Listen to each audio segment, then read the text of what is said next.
Jaya Radha Madhava Kunja Bihari.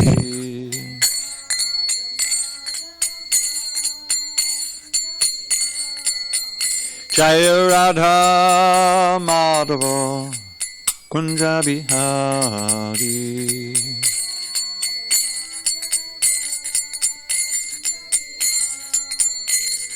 Gopi Jana Vallabha Girivardhari.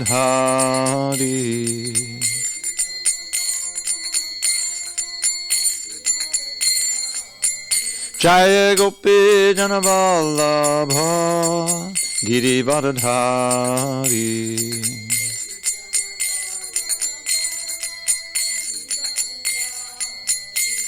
Yashodanandana Braja Jana Ranjana.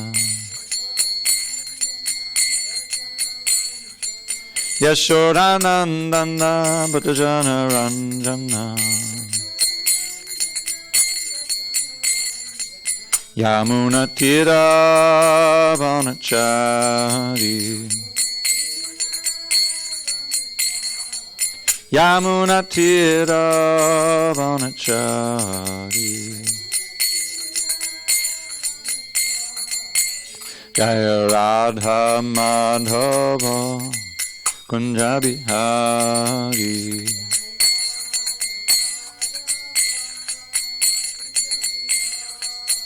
Jaya Radha Madhava Kunja Bihari.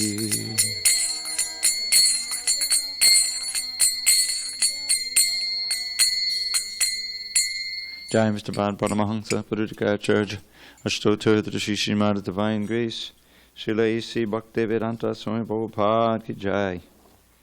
ISKCON BBT Founder Acharya Srila Prabhupada Ki Jai.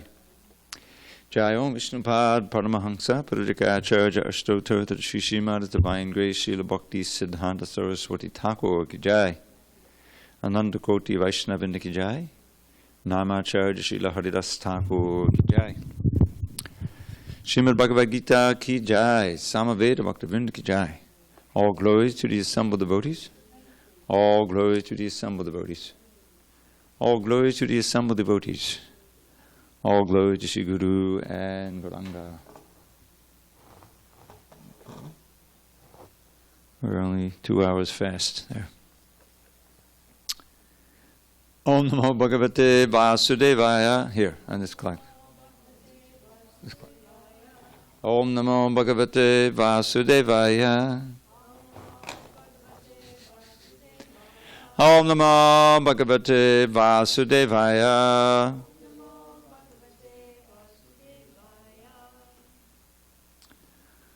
On this 24th day of February 2020 in SanDiego, we're reading from Srimad Bhagavad Gita as it is, translation and commentary by His Divine Grace A.C. Bhaktivedanta Swami Prabhupada. We are in chapter 10, the opulence of the Absolute. Text 12 to 13, page 435. Arjuna Vacha Param Brahma Param Dhama Pavitram Paramam Bhavan Purusham Shashvatam Divyam Adidevamajam Vibhum Ahustvam Shayak Sarve Devashir Naradastata Asito Devalo Vyasa Swayam Chaiva Bhavishime Arjuna Vacha Param Brahma Param Dhama Pavitram Paramam Bhavan Purusham Shashvatam Divyam Adidevamajam Vibhum Ahustvam Shayak Sarve Devarshir Naradastata Asato Devalo Vyasa Swayam Chaiva Bhavishime Parashakti? Just one, just one. Arjuna Vacha Param Brahma Param Dhama Pavitram Paramam Bhavan Purusham Shasvatam Divyam Adidevam Ajam Vibhum. Mercy. Ahustvam Vishayak Sarve Devashir Naradastata Ashito Devalo Vyasa Swayam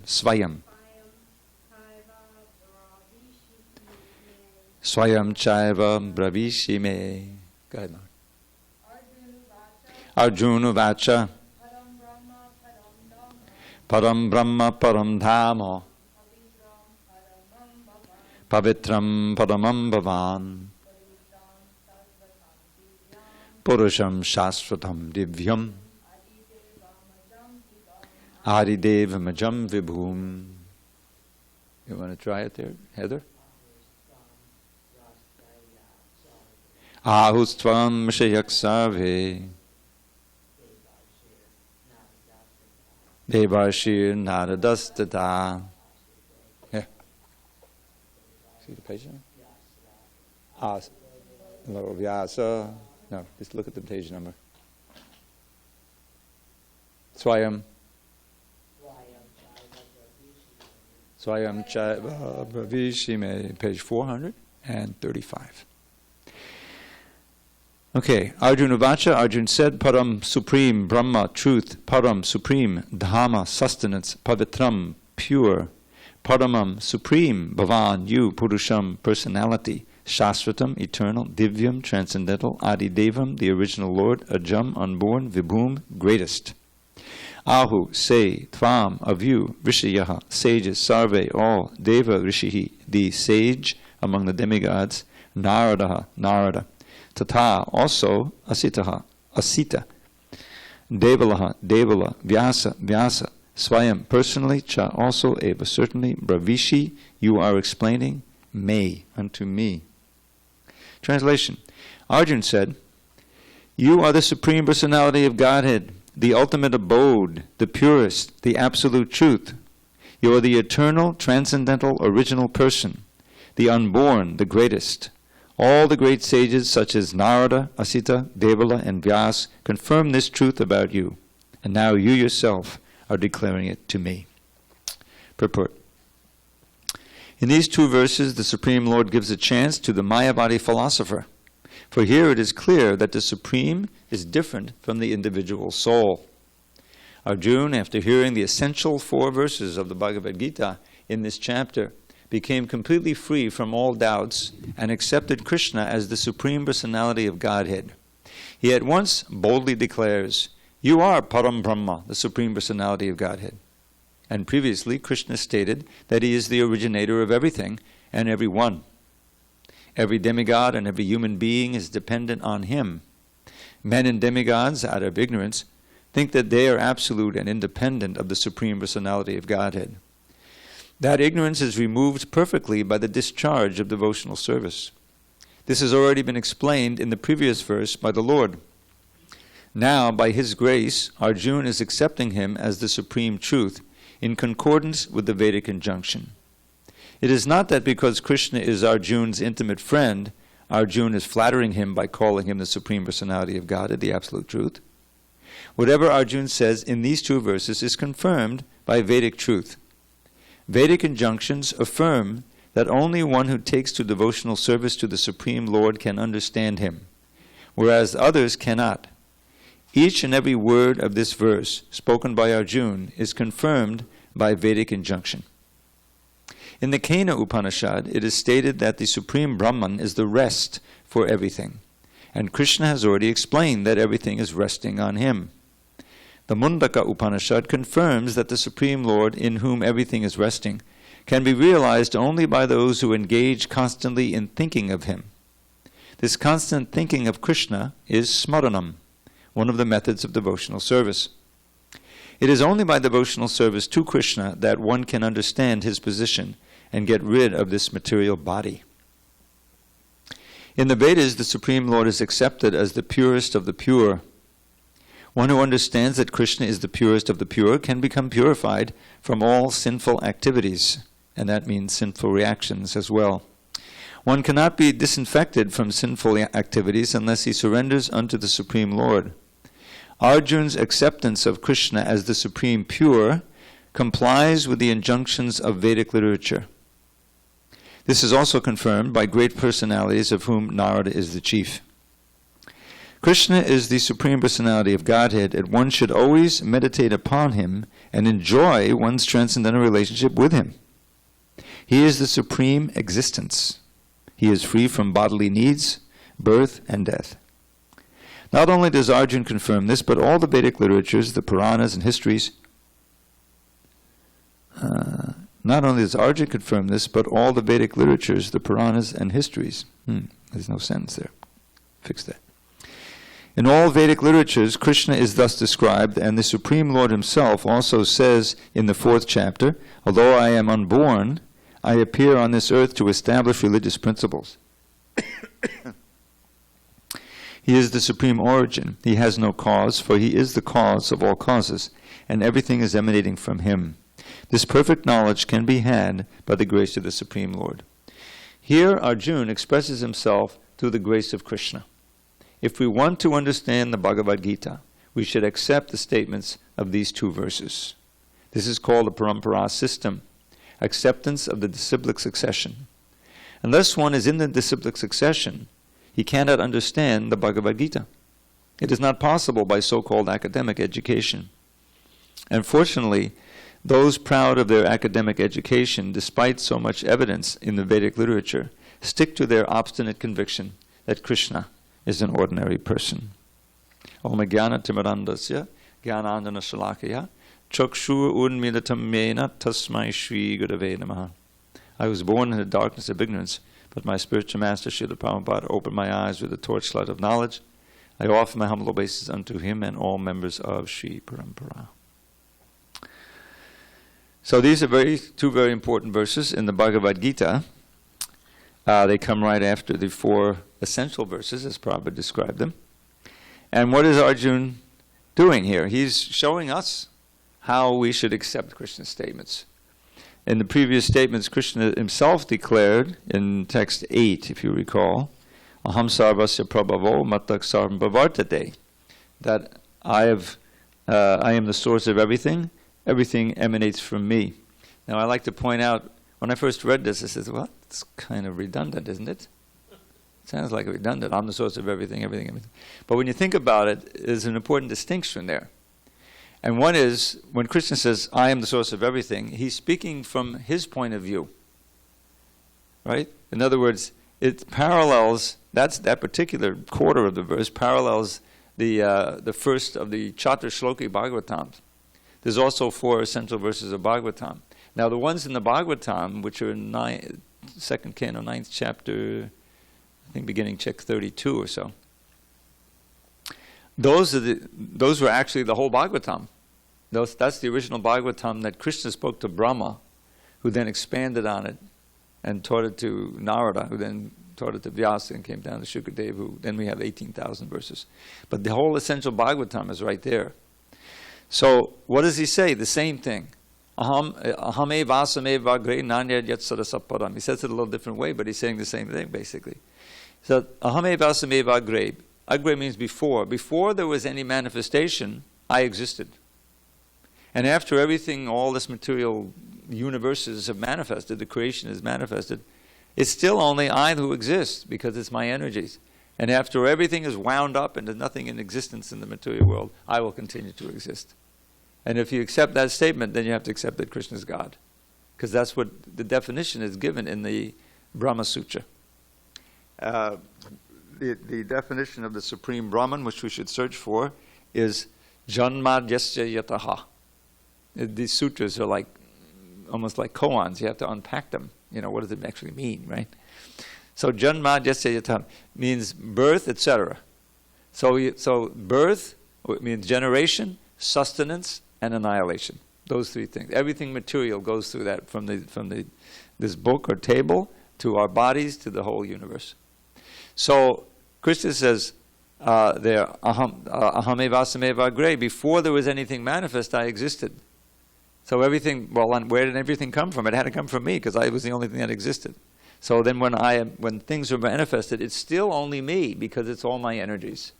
And when it's all wound up, I'll continue to exist. So ergo, I'm that supreme Brahman that the Vedanta Sutra defines like that. So he declared that. Then if you recall, I pointed out how then he says, well, what are you going to do about it? If you believe it, then you have to worship me with all your heart. And that's what the devotees do. What else are you going to worship? You may worship something subordinate to Krishna, but what's the point? You might as well go for the top, right? So those who understand this, worship me with all my heart. That's the rest of the verse. Then the question is how? By putting their mind on me. Remembrance. That's emphasized at the beginning here, right? It says, mat chitta. They place their mind on me. Mat is me. Chitta, the content. And gata prana. And they don't just meditate on me. All their activities of their life force, prana, right? Whatever they do is within the realm of devotional service. The sense activities, the mind activities, the intelligence activity. Everything is service. Gata prana. And what are they, when they get together and they glorify me. Bodhiyantak parasparam, katayantastamam nityam, they're always glorifying me, and in this way they're enjoying spiritual pleasure. Tushyanti chadamanti cha. And that tushyanti and ramanti, that satisfaction and bliss, is open-ended. It's not bound by material time. So those who are engaged that way, tesham satati yuktanam, always connected to me in loving devotion, I give them the intelligence by which they can go here, do this, come there, and advance in devotional service. With the shining lamp of knowledge, I destroy the darkness of ignorance in their heart. This is the verses we just read. So Arjuna is basically saying, I believe you. And so he's glorifying Krishna in all these ways. So let's go through. Prabhupada went through systematically. Param Brahma. This is the first thing. We are Brahman, right? Aham Brahmasmi. We're spirit, but we're not Param Brahma. There's an eternal distinction. This is what the Mayavadis, they conflate. Oh, I'm Brahman. We're going for Brahman. I'm God. Let's just merge into Brahman, and that's what we're working on. And they philosophize and logic here and there, and they just spend all their time in dry philosophy. Whereas the devotees of Param Brahma, the Supreme Brahman, is the person, Krishna, with all of, the varieties of Leela, name and activities, personality, all of these things, all attractive person. So the activity of serving him is not just thinking of him, that's part of it, but it's also acting for him, as Arjuna will do. He will finally fight. So he's the supreme. You are Supreme Brahman. You are the supreme abode, the ultimate abode. In other words, of all existence.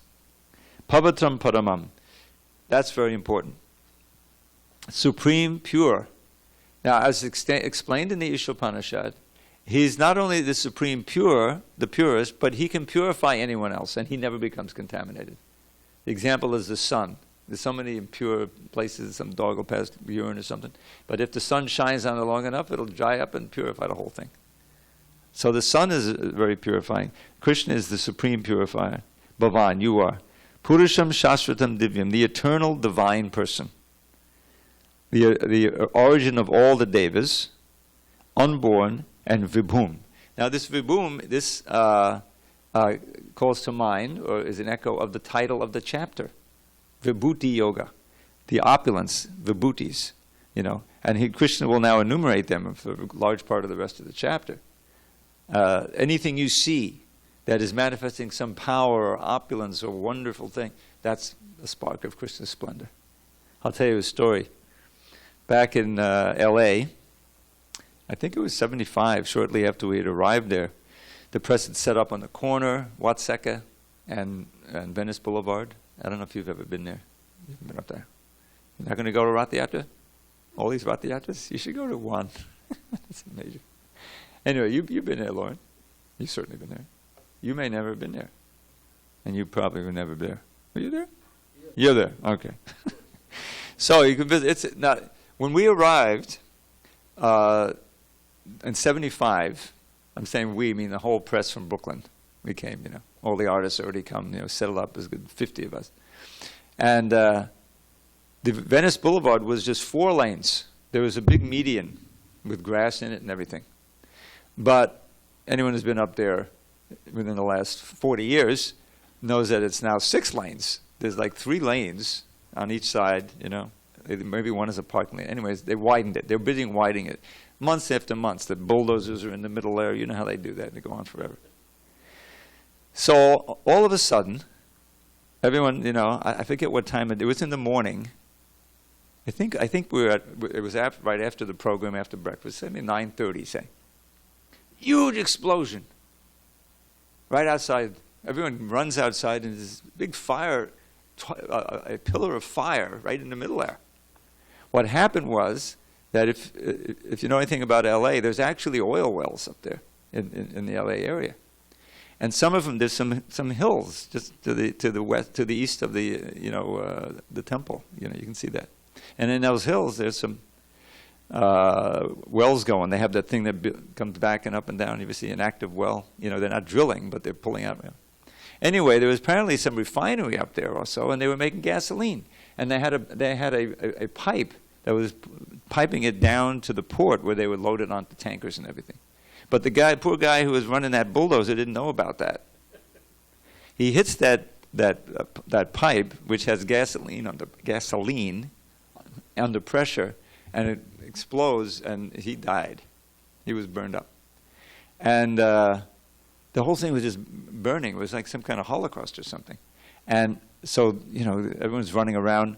You remember Navadvip and what was it? Varanasi. She was in charge of the deity clothes. Now, we have our deity clothes here, and but they had an enormous number of deity clothes they had been sewing when we arrived. They had a whole sewing group, devotees sewing there. We didn't have this whole thing we order from India. So a tremendous amount of work had went into those, and opulence and everything, So she was busy gathering those clothes and loading them onto our school bus, which we had, and the book room was being emptied out and everything. And then we heard, this gasoline is not, some of it is flowing, and it's flowing down into the drains below the road there, and if it gets underneath, it'll blow up the whole block. This is what we were hearing. So I didn't worry about that. I was working with the books, getting the books out. So this was going on, and of course the temple didn't blow up. The deities were moved, and fire eventually was put out. And amazingly, because devotees were living on both sides of Venice Boulevard, and no devotee was hurt. So that was kind of a miracle, because some poor people were in a phone booth and they got burned up. It was horrible. So, for the next few days, you can imagine whatever classes were being given, they were working in this amazing thing that happened. And one thing, I forget who was giving the class, maybe Riddhananda Maharaj, he was living there at the time. And he was pointing out how when devotees see something like that, because of course many people came just to watch, it was a whole thing.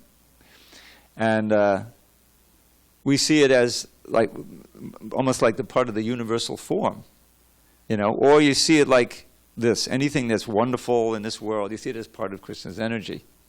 And you're not, attracted to just watching it for watching its sake, but you understand that these things happen in this world, and this is how we see it, is that we see it all as part of Krishna's energy, and in this case it was an amazing event. So that's what the vibhum is. The vibhum is vibhuti, or a power that attracts your attention, gives you wonder, or it's very beautiful or powerful, whatever it may be. And Krishna will describe a whole list starting in a few verses. And he'll give a category and then say, of this, I'm this. Of bodies of water, I'm the ocean. And of fish, I'm the shark. And of priests, I'm Brahaspati, like that. And of devotees, I'm Prahlad. Of warriors, I'm Arjuna. He's speaking to Arjuna, encouraging. So the thing is, of anything we see, we should understand, well, this is, that's especially amazing or attractive or wonderful. should be seen as a small manifestation of Krishna's energy. So Arjuna is this verse is describing Krishna in so many ways, and then he's backing it up with other. It's not just me saying it. I heard Prabhupada give a lecture on this just recently. He said, well, somebody said, yeah, well, that's Arjuna. He's his best friend, so he's going to say that about you. No. He said, Asata Devala Narada says the same thing, Vyasa. In other words, this is the parampara system. It's very important to kind of understand the significance of that, because all the things that, so many things that we believe that are foundations of our faith are completely like out of the realm of ordinary science or what you could confirm with your senses. We have to have the faith in the parampara. And because after all, what are you saying? Well, I don't know. I mean, it just seems like too much. Krishna's the God is a cowherd boy. I mean, yeah, right, because they had so many cows in India. But as soon as you do that, you say, okay, then what about, that means that Srila Prabhupada and Bhaktisiddhanta Saraswati and Bhaktivinoda Thakur and Jagannath Das Babaji, whose disappearance is today, by the way, it's a very holy day. What to speak of Narada Muni and all, Ramanujacharya, these are historical figures. Lord Chaitanya, and all of his followers. They will all be fooled, and it's all just a big story. Why? What's the advantage? Why would Prabhupada come to America? It wasn't like a business venture. He wasn't looking for fame. I mean, he was risking his life. He obviously did it because he had realized that truth, and he wanted to give it to us because we needed it. We need it for our welfare. That's the sole motive. That's the sole motive for this. And all of these other great acharyas who realized the same Krishna, the same wonderful blue boy with the flute and playing, with his cowherd friends, they confirm, yes, that's God, So we have to say, well, they're all befooled. I know better. On what basis? On what basis? Of our little just material knowledge, which is obviously so deficient. Even on the material level, the scientists are saying, oh, sorry, we made a mistake. We got to rip all that up now. Change their textbooks, right? I mean, how many upheavals have there been in the scientific community? There's this wonderful, by the way, I can send you this link. Buddy Ramaraj found this. There's a series of expertly put together videos, none longer than maybe 20 minutes. They're put together by Christians who are top flight scientists. And they're blowing away. I mean, this is, real stuff. I mean, I don't know science that much, but I can see the Darwinian idea of mutations and evolution and all this stuff. And the idea that this whole world came about somehow by chance. There's no intelligence behind it. They're proving, as Sariputta did. Sariputta Prabhu was an amazing figure. Bhadra Ryan loved him. He lived here for, 4 or 5 years. Were you here when he was here? I knew him in Brooklyn, and I lived with him in Philadelphia. And the first thing he wrote, he was a top flight mathematician. I mean, he had a PhD and everything. He was really, top flight. And he became a devotee, which is invaluable because that, heavy-duty science could be used to disprove the materialistic science. And then he was part of the BI. So what is the first thing he wrote? His specialty was information theory. I mean, I wasn't sure what that was, and probably you've never heard of it. But it has to do with how much information is in a certain manifestation, and what are the implications of the information quantity and so forth. So he proved by, one of these, it was a book or booklet, and it was all these, high mathematical equations that no one can understand unless they've been trained, But the conclusion was there's just too much information in the universe for an organization. Information means it's not just some random thing, it's moving in a certain, just like the sun rises at a certain time and everything. For it to come about by chance, it would take too long. The whole universe isn't nearly long enough. It would take 100 trillion billion years, and it's only like 5 billion years old or whatever. In other words, it couldn't come about by chance, which was Prabhupada's it's kind of an intuitive argument that was used by the Christian theologians. The argument from design, you see you're walking along the street and you see a watch by the sidewalk, So obviously that watch didn't just grow up there, It was it was created by some intelligent being and it was dropped there. So when you see organization, which you see everywhere in nature, there has to be an organizing intelligence behind it. So anyway, they proved it. I can give you the link. There's a series of videos on YouTube, first class. I mean, and it's just, and the whole thing was called Science Revolution, because all of the orthodox science in the universities, if you even mention intelligent design, they say, that's like a curse word or a buzzword. You're a creationist. You're part of the Christian fanatics. We know that Darwinian evolution, with some refinements, is how it all happened. There's no God in control. That's just a crutch that weak-minded people have. This is their view, mostly. But so this is a tremendous challenge. That no, the ultimate reality is spiritual, is consciousness, is not matter.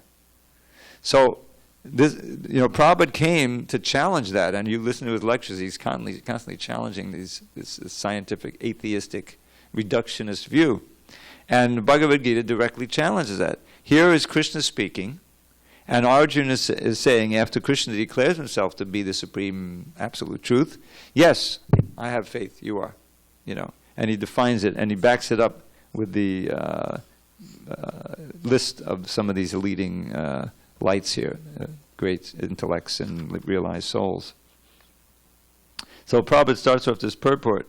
The Lord is giving a chance to the Mayavadi philosopher, for here it's clear the Supreme is different from the individual soul. Everything about this, what he's saying here practically, except for ajam, right? It can be that can be applied to the soul also. That's part of this. We're unborn. But everything else can only be applied to Krishna himself. So, let's see. So Arjuna accepts him as such. Now the Kena Upanishad. I always love this because Kena, one of the meanings of Kena is why. Probably you have to come to this why question. Right? In other words, just intuitively, someone goes out into the night sky and away from the city, and he looks up in the sky, and there's all these stars. And you ask the question, well, why does all this exist?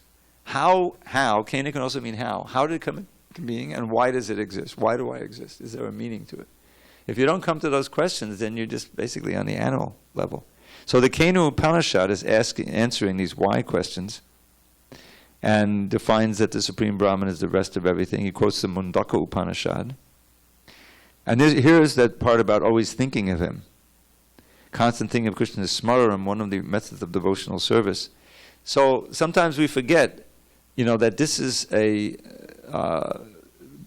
central goal of Krishna consciousness, is to come to the point of always thinking of Krishna. And that's only possible when you mold your life in such a way that there's always something to do for Krishna. That every moment there's a Krishna conscious thing to do and there's a non-Krishna conscious thing to do. And if you're trying to be Krishna conscious, you choose the Krishna conscious element. And there's so many things we get together chanting. It helps us to come to remember Krishna. Now there's one nice verse at the end of the Bhagavatam. There's 8 verses that are all about chanting and hearing the glories of Krishna Katha. I call it Krishna Katashtaka. And it begins with the word Sankirtan. Sankirtamana Bhagavan Ananta Shrutana Bhava Vasanandi Bhungsam. For those who are always glorifying Krishna within the heart, he destroys all impurities and all ignorance. Just like the sun rising, gets rid of all the darkness. On the other hand, this is how this thing goes. On the other hand, those words which don't glorify Krishna are false, useless, harmful, But on the other hand, those words which do glorify Krishna, Tadeva satyam tadohaiva mangalam tadeva punyam bhagavad gunodiyam tadeva ramyam ruchiram navang navang tadeva shasrang manaso mahotsavam tadeva shokana vashoshanangnang yaruttama shloka yashona goyiti. All these lists, more than any other place in the Bhagavatam. So the first thing is Tadeva Satyam. There where real truth resides in books like the Bhagavad Gita. Glorification of Krishna. Satyam. And they're very auspicious to hear. Mangalam. So we have our Mangalarti. When you begin your day glorifying the Lord and the Lord's devotees, then your day has a good auspicious start. Mangalarti. Tadeva Satyam, Tadeva Mangalam, Tadeva Punyam. It automatically brings piety. Bhagavad Gunodiyam. And that sound vibration which gives rise to the description of Krishna's qualities. Tadeva Ramyam, very attractive. The Sanskrit poetry of our acharyas is just unparalleled. There's one little line I'll share with you from Rupa Goswami's Leela Chanda. Now I do my little effort at little poetry, which is a little bit nice because it's in English. You can understand it. But he's given a summary of Krishna's Vrindavan Leela, interspersed with other extraordinary verses. And each Leela has its own little meter, you see. So there's this baby Leela, all attractive baby Leela, where he's just lying down like an ordinary child, And then he flips over on his belly and he's getting ready to crawl. Now in the Vedic culture, that's a cause for celebration, and they have a ceremony. Only for mothers can come. Not even, this is for the older mothers who have children. No men come and no young girls come. So it's called the Uttana ceremony. Now in that Uttana ceremony, of course, some demon has already arrived, the Shakata. Shakata means the cart demon. So Krishna's the Uttana, so all the ladies are arriving, Mother Yashoda is busy, so she places Krishna in a little cradle underneath a big cart with all kinds of pots and pans on it, So Krishna's upset. He wants to suckle her breast, and she's busy. So he gets upset and he kicks his legs and he knocks over this cart. All the pots and pans, they come crashing down, and the cart, the axle is broken. And everything. What happened? What happened to the baby? And so they come running, and somehow he was, not heard in the whole thing, How did it happen? Some little children who were assigned to watch Krishna, the 3-year-olds are watching the 2-month-old, and they said, Krishna, he moved his legs and he knocked it. Yeah, right. The little children, what do they know? How could it be? It's big, heavy. So anyway, describing that, and then it describes Trinavarta, lifting Krishna up, And then there's kind of a verse describing how Gargamuni came after a year of these pastimes. Then Nanda Maharaj wanted to have the name-giving ceremony. The whole story. So there's one verse that says, Navishushalila Langitahaina Garga Vishkatanama Rasayana. And by the way, this wonderful Leela Chanda, every 2 lines, they rhyme. Every 2 lines rhymes. It's very difficult in Sanskrit to do that. And he's done it.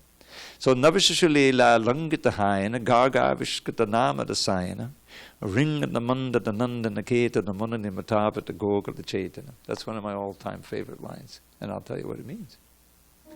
And you can see, so after 1 year of this little Shishu Leela, Gargamuni came and gave all these names to Krishna, which are full of nectar, Nama Rasayana. And then Ringana. Ringana means crawling. Ringana Mandita, he decorated Nanda Niketana. Nanda Niketana means the courtyard of Nanda Maharaj in his home. So he decorated that courtyard with his all attractive little crawling around, right? Ringanamanda Nanda Niketana, Madhunima, with his sweet beauty and his activities. Madhu means sweet. Tarpata Gokula Chaitan. He delighted the consciousness of all the residents of Vrindavan. Madhunima Tarpata Gokula Chaitana. So this is what devotees share when they get together. That's Bodhiyantak Parasparam. And Tushyanti Chadamanticha. And there's no limit to it. If you talk about some mundane thing, eventually it's enough already. It's tired, it's like dragged out, it's stale. But if you talk about Krishna And you share these things, you can go on and on deep into the night. You don't even know time. Time is passing. That's what Ekadashi is meant for. Is that you fast all day, and you chant all night without eating or drinking or sleeping. And wake up in the morning, or you get up, the time comes and you break the fast and then you crash. So, this is what Arjuna is now declaring this, and let's see. The purest of the pure. This is another thing, is that just by contacting Krishna in any way, especially by hearing and chanting, especially by the holy names, you become purified. It's not like you're thinking, I want to become pure, I want to become pure. You just do it, and because it's like going out in the sun, if you can just bring yourself to get into the sun, then the effects will be there, the health. So similarly, if you can just get into the Krishna shine somehow, then the purification takes place. So that means pavatram paramam. Supreme pure and supreme purifier. Okay, let's see. Yeah, and he's right. One should always meditate him and enjoy one's transcendental relationship with him. He is the supreme existence. That enjoyment is what is after all what everyone is after.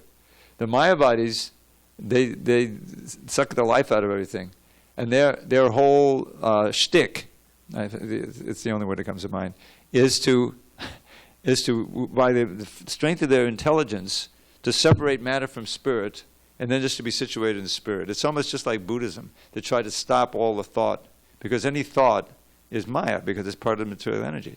So we have to stop the thought and just be nirvana. Nothing's going on. Bliss. I'm not taking birth. I'm not feeling any sensations.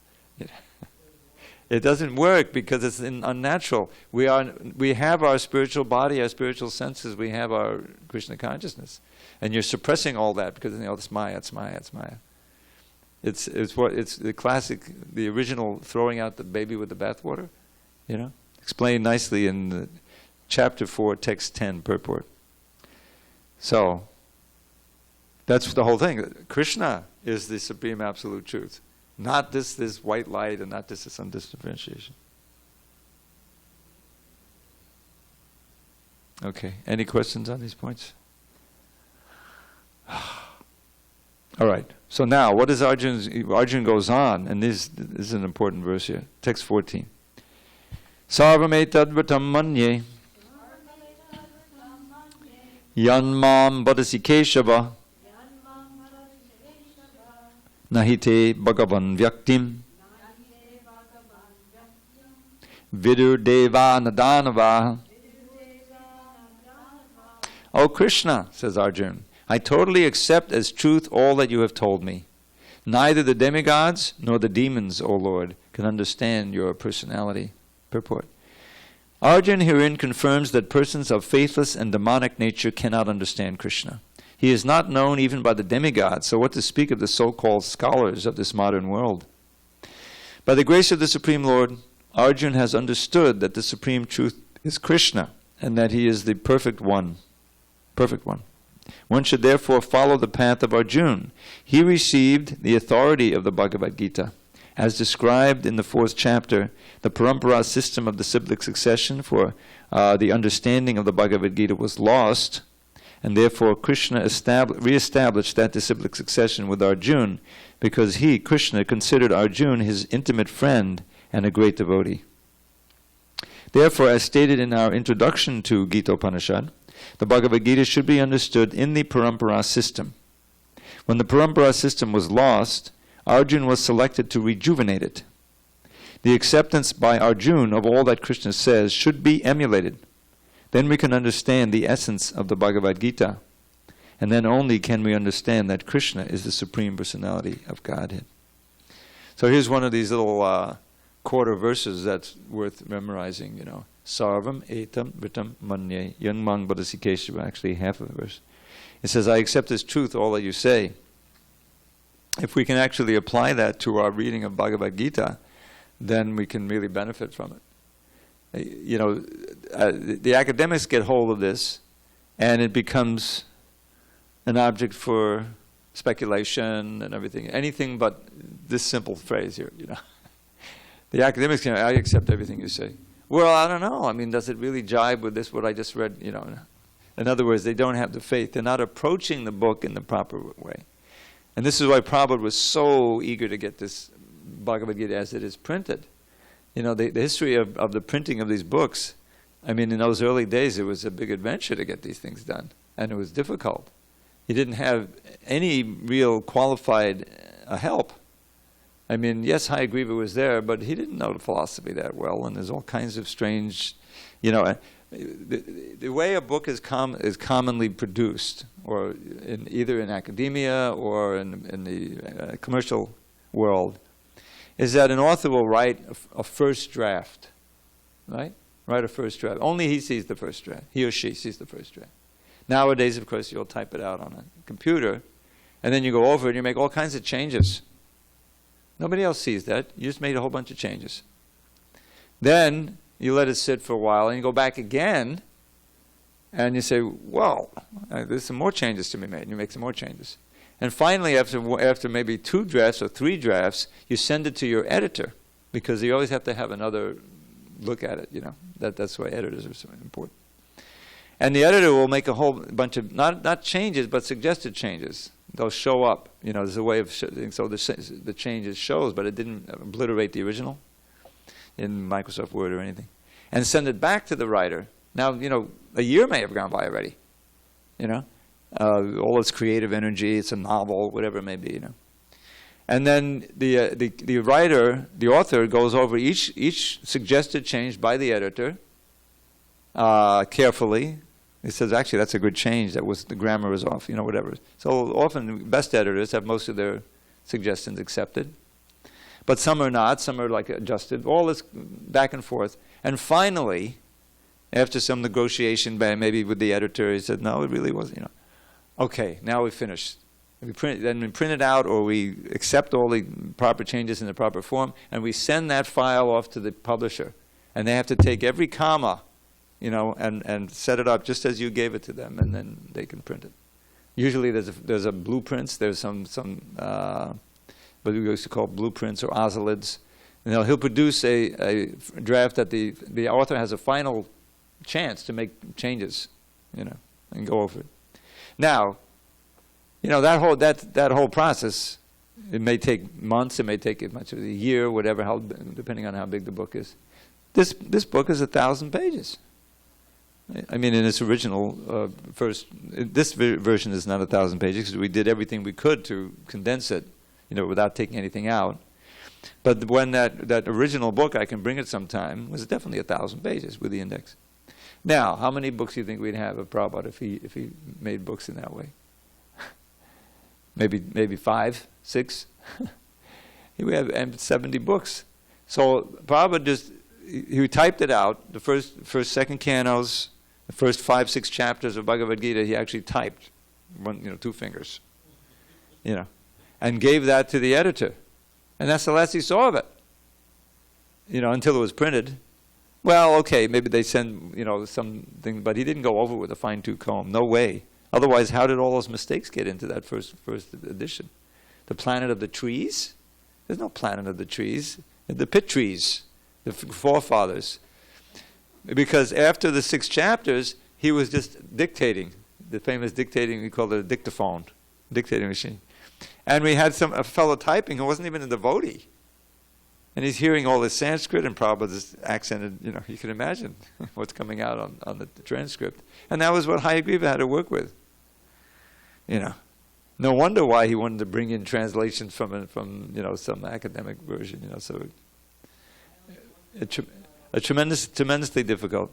So, but Prabhupada wanted to come out. It had to come out because it was the only Bhagavad Gita that could actually instill faith, even with all of its flaws. It was, it was basically okay, but it wasn't at all the way the final book should be.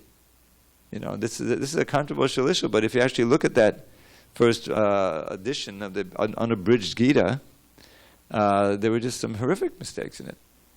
That over time, devotees would just roll their eyes. I mean, I was a bhakta in Brooklyn when I pointed out to Jayaweda Das Brahmachari because we have Gita class every night, and all the devotees were there. And there'd be 50 devotees. We have this is a big turnout for us. Thank you for coming.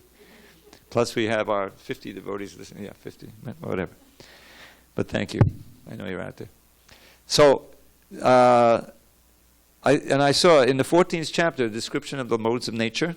The 3 modes of nature: goodness, passion, ignorance. So each one, Krishna goes systematically. What's the effect of the mode of goodness, passion, ignorance? So the effect of the mode of passion, rajaso, that's mode of passion. Rajaso, lobha evacha.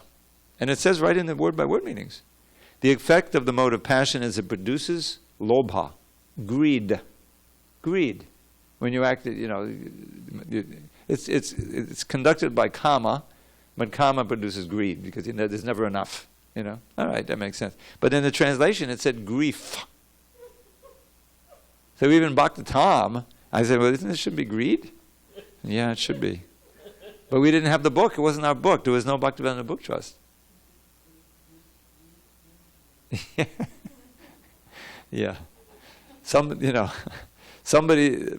Prabhupada wrote greed or said greed, and then somebody heard grief in the translation. Greed is the right thing. Anyway, there's so many. I'm not going to give a whole disquisition on that.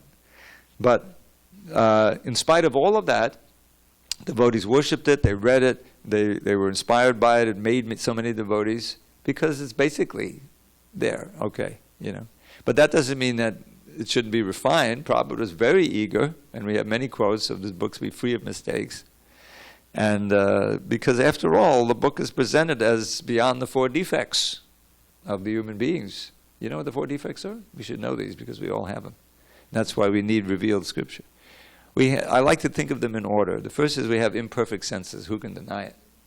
And because we have imperfect senses, we become illusioned. I once did a little slideshow on this. The classic illusion is the mirage in the desert, right? Obviously, you think there's water. There's no water. There's a million different things. So you become illusioned. And when that illusion is repeated and accepted, then it becomes, what is it? A mistake.